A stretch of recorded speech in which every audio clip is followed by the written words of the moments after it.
Okay, next topic, bottom-up parsing of L-attributed SDDs. L-attributed SDDs ന്റെ top down പാസിങ്ങും ട്രാൻസ്ലേഷനും എങ്ങനെയാണ് നടക്കുന്നത് എന്നുള്ളതാണ് നമ്മൾ കഴിഞ്ഞ ക്ലാസ്സിൽ ഡിസ്കസ് ചെയ്തത്. ദ സെയിം L-attributed SDDsന് ബോട്ടം-അപ്പ് പാസിംഗ് വഴി എങ്ങനെ ട്രാൻസ്ലേഷൻ പെർഫോം ചെയ്യാം എന്നുള്ളതാണ് ഈ ഒരു ക്ലാസ്സിൽ നമ്മൾ പറയാൻ പോകുന്നത്. Given an L-attributed SDD on an LL grammar, we can make it suitable for LR pass by introducing some changes to it without changing its functionality. The trick has three parts. These are the three parts. Let us look in detail. Start with the SDT constructor, which places embedded actions before each non-terminal to compute its inherited attributes and an action at the end of the production to compute synthesized attributes. L-attributed SDDക്ക് corresponding ആയിട്ടുള്ള SDT വെച്ചുകൊണ്ടാണ് bottom up pass നമ്മൾ start ചെയ്യുന്നത്. അപ്പോൾ നമുക്ക് എല്ലാവർക്കും അറിയാവുന്ന പോലെ തന്നെ ഈ SDTയിൽ എംബഡഡ് ആക്ഷൻസ് ഉണ്ടായിരിക്കും ബിഫോർ ഈച്ച് നോൺ ടെർമിനൽ. എന്തിനാണ്? അതിൻ്റെ ഇൻഹെറിറ്റഡ് ആട്രിബ്യൂട്ടിനെ കമ്പ്യൂട്ട് ചെയ്യാനായിട്ട്. അതുപോലെ തന്നെ എൻഡിൽ സിന്തസൈസ്ഡ് ആട്രിബ്യൂട്ട്സിനെ കമ്പ്യൂട്ട് ചെയ്യാനായിട്ടുള്ള ആക്ഷൻസും ഉണ്ടായിരിക്കും. ഇത്രയും സമയം നമ്മൾ പറഞ്ഞു വന്നിട്ടുള്ള വൈൽ പ്രൊഡക്ഷൻ്റെ ആ സെയിം SDT തന്നെയാണ് ഇവിടെയും പറഞ്ഞിരിക്കുന്നത്. ഓരോ നോൺ ടെർമിനലിന് മുമ്പ് എംബഡഡ് ആയിട്ടുള്ള ആക്ഷൻസ് ഉണ്ടായിരിക്കും. അതിൻ്റെ ഇൻഹെറിറ്റഡ് ആട്രിബ്യൂട്ട്സിനെ കാൽക്കുലേറ്റ് ചെയ്യാനായിട്ട്. അതിനുശേഷം ആ നോൺ ടെർമിനലിന്റെ സിന്തസൈസ്ഡ് ആട്രിബ്യൂട്ടിനെ കാൽക്കുലേറ്റ് ചെയ്യാനായിട്ടുള്ള ആക്ഷൻസും എംബഡഡ് ആയിരിക്കും. ഇത്തരം ഒരു SDT വെച്ചുകൊണ്ട് തന്നെയാണ് ഈ ബോട്ടം അപ്പ് പാസിങ്ങും സ്റ്റാർട്ട് ചെയ്യുന്നത് എന്നുള്ളതാണ് ഇവിടെ പറഞ്ഞിട്ടുള്ളത്. Introduce into the grammar a marker non-terminal in place of each embedded actions.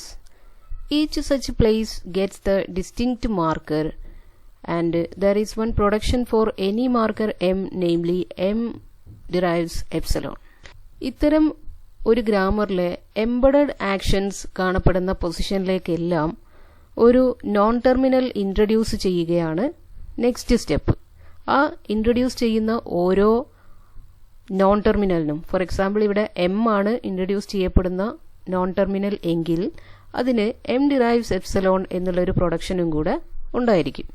ഇനി ഓരോ എംബഡഡ് ആക്ഷന്റെയും പ്ലേസിലാണ് നമ്മൾ ഈ m ഇൻട്രൊഡ്യൂസ് ചെയ്തിരിക്കുന്നത്. അത്തരം പ്രൊഡക്ഷനിൽ modify the action A.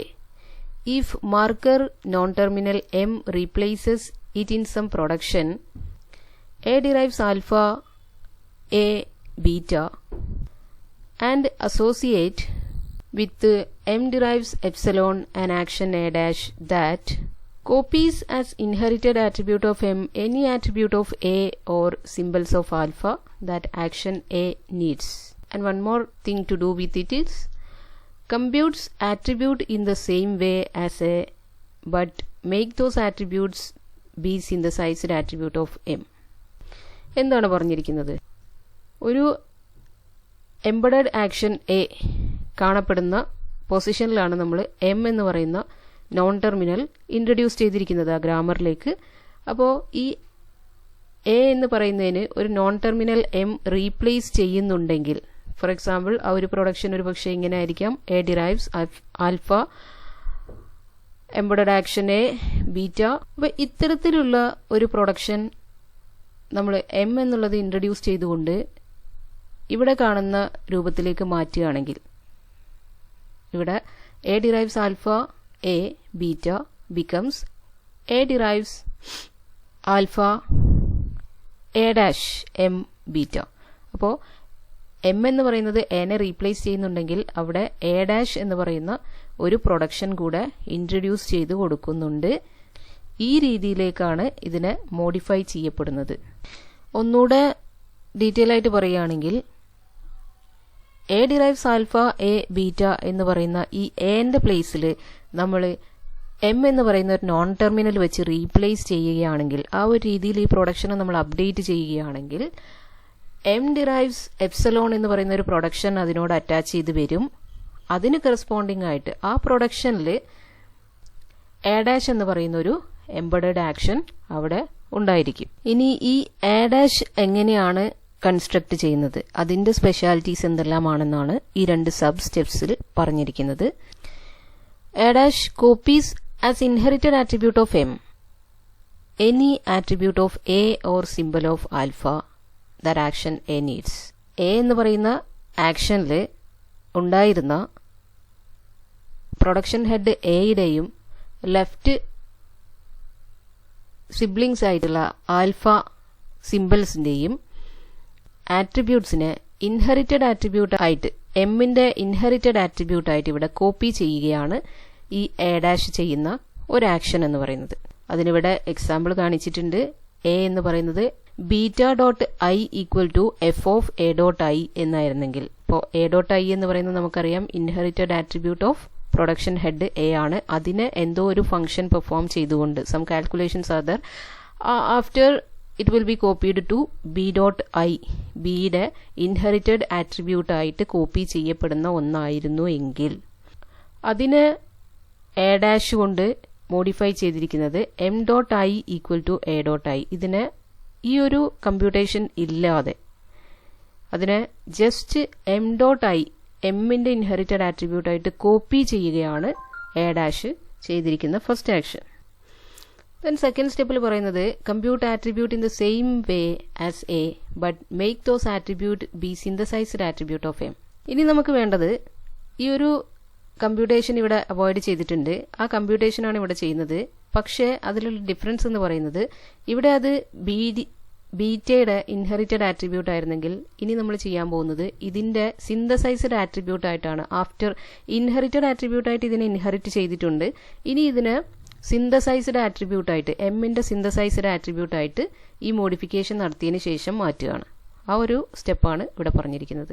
Getting the attributes which should be inherited to beta from A and alpha and keeping them as synthesized attribute of M. അപ്പൊ ഈ ഒരു ആക്ഷൻ നടക്കുന്നത് ആക്ച്വലി എം ഡിറൈവ്സ് എപ്സിലോൺ എന്നുള്ള ആ ഒരു പ്രൊഡക്ഷന്റെ അസോസിയേറ്റഡ് സെമാന്റിക് ആക്ഷൻ ആയിട്ടാണ്. So that even after removing m from the stack, the necessary attribute will always be available a known number of positions down the stack. അപ്പോൾ synthesised attribute ആക്കി മാറ്റുന്നത് എന്ന് പറയുന്നത് എന്തിനാണ്? അതിന് എമ്മിനെ പോപ്പ് ഔട്ട് ചെയ്ത് കഴിഞ്ഞതിന് ശേഷവും അതവിടെ അവൈലബിൾ ആയിരിക്കാൻ വേണ്ടിയിട്ടാണ്. ഇപ്പോൾ എന്നാൽ മാത്രമേ ബീറ്റ പ്രോസസ്സ് ചെയ്യുന്ന സമയത്ത് നമുക്ക് ആ ആട്രിബ്യൂട്ടിനെ ബീറ്റയുടെ ഇൻഹെറിറ്റഡ് ആട്രിബ്യൂട്ട് ആണ് ഇത് ആക്ച്വലി, അതിനെയാണ് നമ്മൾ എമ്മിന്റെ സിന്തസൈസ്ഡ് ആട്രിബ്യൂട്ട് ആക്കി മാറ്റിയിരിക്കുന്നത്. കാരണം എം പെർഫോം ചെയ്ത് കഴിഞ്ഞാലും അതവിടെ റിമൈൻ ചെയ്യാൻ വേണ്ടിയിട്ടാണ്. ടോപ്പ് ഡൗൺ പാസിംഗിൽ നമുക്ക് ഇത്രയും ചേഞ്ചസിന്റെ ഒന്നും ആവശ്യം ഉണ്ടായിരുന്നില്ല. എന്നാൽ ഇവിടെ എന്തുകൊണ്ടാണ് ഇത്തരം ചേഞ്ചസ് വരുത്തേണ്ടി വരുന്നത് എന്ന് ചോദിച്ചാൽ അത് ടോപ്പ് ഡൗൺ പാസിംഗും ബോട്ടം അപ്പ് പാസിംഗും തമ്മിലുള്ള ആ ഒരു പ്രോസസ്സിംഗ് ഓർഡറിന്റെ ഡിഫറൻസ് കൊണ്ട് തന്നെയാണ്. ടോപ്പ് ഡൗൺ പാസിംഗിൽ നമ്മൾ ഓരോ നോൺ ടെർമിനൽസിനെയും അതിന്റെ പ്രൊഡക്ഷൻ ബോഡി വെച്ചുകൊണ്ട് എക്സ്പാൻഡ് ചെയ്യുകയാണെങ്കിൽ ഇവിടെ ബോട്ടം അപ്പ് പാസിംഗിൽ റിഡക്ഷൻ ആണ് നടക്കുന്നത്. അതിന്റെ ഓരോന്നിന്റെയും ഹാൻഡിൽ ഐഡന്റിഫൈ ചെയ്തുകൊണ്ട് അതിന്റെ പ്രൊഡക്ഷൻ ഹെഡിലേക്കുള്ള റിഡക്ഷൻ ആണ് നടക്കുന്നത്. അതുകൊണ്ട് തന്നെയാണ് ഇവിടെ ഈ ഒരു ചേഞ്ച് വേണ്ടി വരുന്നത്. ഇപ്പൊ ഇവിടെ നമ്മളുടെ ആ ഒരു പ്രൊഡക്ഷന്റെ കറക്റ്റ് ആയിട്ടുള്ള ചേഞ്ചസ് എന്തൊക്കെയാണ് വരുത്തിയിട്ടുള്ളത് എന്ന് കാണാൻ സാധിക്കുന്നുണ്ട്. എ ഡിറൈവ്സ്, ദെൻ അവിടെ ഒരു ബിയുടെ ഇൻഹെറിറ്റഡ് ആട്രിബ്യൂട്ട്, ബിയുടെ ഇൻഹെറിറ്റഡ് ആട്രിബ്യൂട്ട് കാൽക്കുലേറ്റ് ചെയ്യുന്ന ഒരു എംബഡഡ് ആക്ഷൻ ആയിരുന്നു ഉണ്ടായിരുന്നത്. ഇത് നമ്മൾ ഒറിജിനൽ SDTയിലുള്ള പ്രൊഡക്ഷൻ ആണ്. A derives B dot I equal to F of A dot I B C. ഇത്തരം ഒരു പ്രൊഡക്ഷൻ ഉണ്ടെങ്കിൽ ഇതിന്റെ ഈ ഒരു ആക്ഷന് എം എന്നുള്ള ഒരു നോൺ ടെർമിനൽ വെച്ചുകൊണ്ട് റീപ്ലേസ് ചെയ്തിരിക്കുന്നു. അതിനോടുകൂടി തന്നെ ഒരു എ ഡാഷ് ഇവിടെ എംബഡ് ചെയ്യുകയും ചെയ്തിരിക്കുന്നു. അപ്പോൾ ആ എ ഡാഷിൽ സംഭവിക്കുന്നത് ബിയുടെ ഇൻഹെറിറ്റഡ് ആട്രിബ്യൂട്ടിനെ എമ്മിന്റെ ഇൻഹെറിറ്റഡ് ആട്രിബ്യൂട്ട് ആയിട്ട് കോപ്പി എടുത്തിരിക്കുക മാത്രമാണ്. ഇനി ഈ എമ്മിന് എപ്സിലോൺ ആയിട്ട് റിഡക്ഷൻ കൊടുക്കുന്ന ഒരു സ്റ്റെപ്പും കൂടെ ഒരു പ്രൊഡക്ഷനും കൂടെ ഇതിലേക്ക് ആഡ് ചെയ്യുമെന്ന് നമ്മൾ പറഞ്ഞിരുന്നു. അപ്പോൾ ആ റിഡക്ഷൻ ചെയ്യുന്ന പ്രൊഡക്ഷനിലാണ് നമ്മൾ എം ഡിറൈവ്സ് എപ്സിലോൺ എന്നുള്ള SDTയിലെ പ്രൊഡക്ഷൻ നമുക്കിവിടെ കാണാം.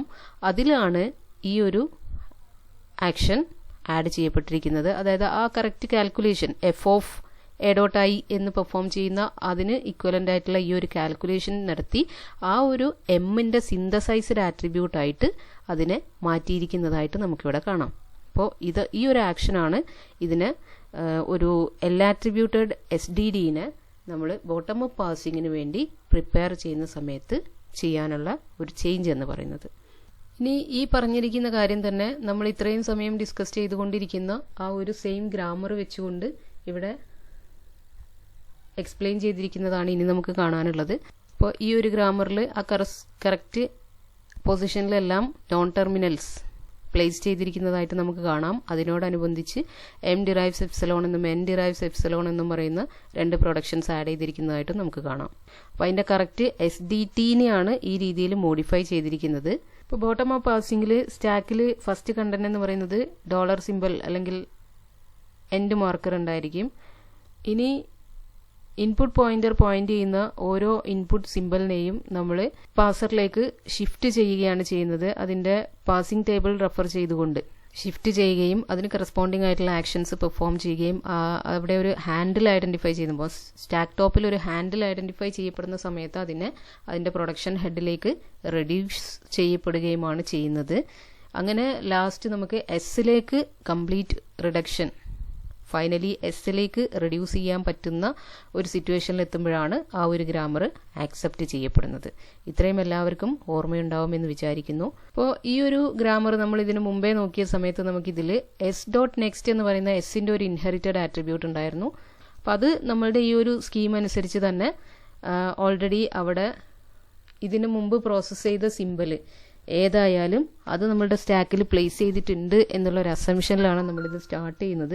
അതുകൊണ്ട് തന്നെ ഇപ്പോൾ നമ്മളുടെ സ്റ്റാക്കിൽ ഈ ഒരു ബോട്ടം പൊസിഷനിൽ നോക്കുകയാണെങ്കിൽ ഇത്രയും നോക്കണ്ട, ഈ ഒരു ബോട്ടം പൊസിഷനിൽ മാത്രം നോക്കുകയാണെങ്കിൽ ഇവിടെ വൈൽ എന്നുള്ളത് കാണുന്നതിന് മുമ്പേ ഉള്ള നമ്മളുടെ സ്റ്റാക്കിൻ്റെ ഒരു പിക്ചർ എന്ന് പറയുന്നത് ഇവിടെ ഒരു ബോട്ടം എൻഡ് മാർക്കർ ഉണ്ടാവും, സ്റ്റാക്ക് empty എൻഡ് മാർക്കർ ഉണ്ടായിരിക്കും.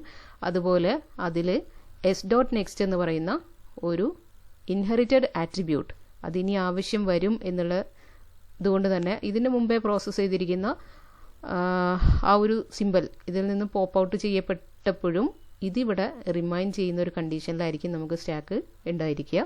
ദെൻ ഇനി നമുക്കൊരു വൈൽ സ്റ്റേറ്റ്മെന്റ് ആണ് നമുക്ക് ഇൻപുട്ടായിട്ട് കിട്ടിയിരിക്കുന്നത്. അതുകൊണ്ട് ആ വൈലിൽ ഫസ്റ്റ് നോൺ ടെർമിനൽ ആയിട്ടുള്ള വൈൽ കാണുമ്പോൾ അതിനെ ജസ്റ്റ് നമ്മുടെ സ്റ്റാക്കിലേക്ക് പുഷ് ചെയ്യപ്പെടുന്നു, ഷിഫ്റ്റ് ചെയ്യപ്പെടുന്നു. ദെൻ ഈ ഒരു ലെഫ്റ്റ് പാരന്തസിസ് കാണുമ്പോൾ അതിനെയും സ്റ്റാക്കിലേക്ക് പുഷ് ചെയ്തിരിക്കുന്നു. ഇത്രയും കാണുമ്പോഴേക്കും തന്നെ ഇതൊരു വൈൽ സ്റ്റേറ്റ്മെന്റ് ആണ് വരുന്നത് എന്നുള്ളത് ഇവിടെ തന്നെ നമുക്ക് ഐഡന്റിഫൈ ചെയ്യാൻ പറ്റും, കമ്പൈലറിന് ഐഡന്റിഫൈ ചെയ്യാൻ പറ്റും. അതുകൊണ്ട് തന്നെ ഇനി ഉള്ള ഒരു എംടിനെ എമ്മിലേക്ക് റെഡ്യൂസ് ചെയ്യുന്ന ഒരു സ്റ്റെപ്പ് അതിന് കറസ്പോണ്ടിങ് ആയിട്ടുള്ള ഒരു ഇൻസേർഷനുമാണ് ഇവിടെ കാണുന്നത്. അപ്പോൾ ഈ ഒരു എമ്മിനെ ഇതിലേക്ക് പുഷ് ചെയ്യപ്പെട്ടിരിക്കുന്നു. അപ്പോൾ അതിൻ്റെ എല്ലാ ഫീൽഡ്സും നമുക്കിവിടെ കാണാം, c.true, c.false, L1, L2. അപ്പോൾ എപ്സലോൺ എമ്മിലേക്ക് റെഡ്യൂസ് ചെയ്യപ്പെടുമ്പോൾ ഉള്ള ആ ഒരു ആക്ഷൻ നമുക്കറിയാം, അവിടെ ഒരു A- എന്ന് പറയുന്ന ഒരു ആക്ഷൻ റെക്കോർഡ് അവിടെ ഒരു ആക്ഷൻ എംബഡഡ് ആക്ഷൻ നമ്മൾ എക്സ്ട്രാ കൊടുത്തിട്ടുണ്ടായിരുന്നു. അതിൽ വരുന്ന ആക്ഷൻ എക്സിക്യൂഷൻ ഈ ഒരു ഗ്രാമറിന്റെ കേസിൽ ഇത്രയുമാണ് വരുന്നത്. L1 = new, L2 = new, c.true = L2, c.false = stack top -3.next. അപ്പോൾ ഇവിടെ നിന്ന് നോക്കുമ്പോൾ സ്റ്റാക്ക് ടോപ്പ് -3 എന്ന് പറയുമ്പോൾ നമുക്ക് ഇവിടെ കിട്ടുന്നു, ഇവിടെ s.next നമുക്ക് അസൈൻ ചെയ്യപ്പെടുന്നു. അപ്പോൾ കണ്ടീഷൻ ഫാൾസ് ആയി കഴിഞ്ഞാൽ ഈ s.nextലേക്കാണ് പോവേണ്ടത്. ഇത് ഒരുപാട് എക്സ്പ്ലനേഷൻ ഒന്നും ആവശ്യമില്ല എന്ന് വിചാരിക്കുന്നു, കാരണം ഗ്രാമർ നമുക്ക് വളരെ ഫെമിലിയർ ആണ്. ഇതിലെ എല്ലാ വേരിയബിൾസ് ആയാലും ആട്രിബ്യൂട്ട്സ് ആയാലും നമ്മൾ ഒരുപാട് എക്സ്പ്ലെയിൻ ചെയ്തിട്ടുള്ളതുമായതുകൊണ്ട് ഇനി കൂടുതൽ എക്സ്പ്ലനേഷൻ ആവശ്യമില്ല എന്ന് വിചാരിക്കുന്നു. ഇനി നമുക്ക് വരുന്ന ഇൻപുട്ട് എന്ത് തന്നെ ആയാലും അത് ഈ ഒരു സിയിലേക്ക് റെഡ്യൂസ് ചെയ്യപ്പെടുകയും ഈ ഒരു കണ്ടീഷനിലേക്ക് എത്തുകയും ചെയ്യും. ദെൻ നമുക്ക് ഈ ഒരു സിമ്പൽ കാണാൻ സാധിക്കും. അത് കഴിഞ്ഞ് വീണ്ടും വരുന്നത് ഒരു എപ്സലോൺ ടു എൻ റിഡക്ഷൻ ആണ്. അതിനുശേഷം എസ്സിലേക്ക് റെഡ്യൂസ് ചെയ്യാൻ പറ്റുന്ന കുറേ സിമ്പിൾസ് വരികയും അത് പിന്നീട് എസ്സിലേക്ക് റെഡ്യൂസ് ചെയ്യപ്പെട്ടിരിക്കുന്നതും ആയിട്ടുള്ള ഒരു പൊസിഷനാണ് ഈ ഒരു പിക്ചറിൽ നമുക്ക് കാണാൻ സാധിക്കുന്നത്. ഇപ്പോൾ നമ്മളുടെ സ്റ്റാക്ക് ടോപ്പിൽ S1 എന്ന് വരുന്നു. പിന്നീട് കാണുന്നത് ഒരു ക്ലോസിംഗ് പാരന്തസിസ് ആയാൽ വൈൽ സ്റ്റേറ്റ്മെന്റ് ഇവിടെ കംപ്ലീറ്റ് ആയി എന്നുള്ളത് കമ്പൈലറിന് ഐഡന്റിഫൈ ചെയ്യാൻ പറ്റും.